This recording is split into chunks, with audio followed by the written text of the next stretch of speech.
Ito yung magandang pakinggan, itong sinasabi ni Mayor Vico Sotto. Ito, pakinggan po natin to at napakaganda po ng kanyang mensahe dito sa kanyang talumpati na to. Ito po, inauguration niya po ng pangatlong termino. Ito, pakinggan po natin to. Pasensya na po kung medyo seryoso ang ating mensahe ngayong umaga. Pero may mga bagay po na kailangan ko lang din sabihin para na rin sa aking proteksyon. At sa proteksyon ng ating lokal na pamahalaan at sa lahat ng ating ginagawa, may mga bagay po na hindi ko pwede sabihin nung panahon ng pangangampanya. Kasi baka sabihin political motive. Baka sabihin,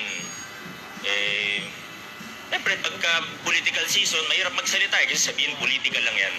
Ngayon, wala nang politika. 2028, hindi ako tatakbo. Ngayon pa lang sinasabi ko na sa inyo. Kaya malaya akong gawin kung anong tingin ko ang tama. Hindi nyo masasabihan na may bahid ng politika. At yung hindi ko masabi nung campaign period, na ngayon pwede ko na pong sabihin, sa lahat ng aming katunggalin, we extend a hand of peace, we extend a hand of unity. Kung maaari, magtulungan tayo para sa ikagaganda ng ating lungsod. Ngunit,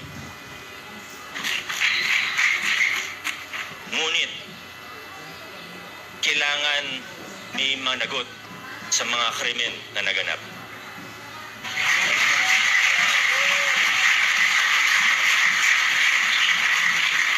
Una na po dyan, nag-viral lang yung building permit na yan pero hindi naman yan yung talagang problema. Yung bilyon-bilyong piso ng buwis na utang ninyo sa nasyonal at lokal na pamahalaan, bayaran ninyo.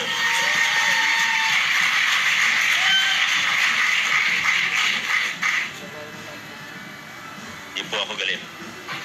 Nagpapaliwanag lang.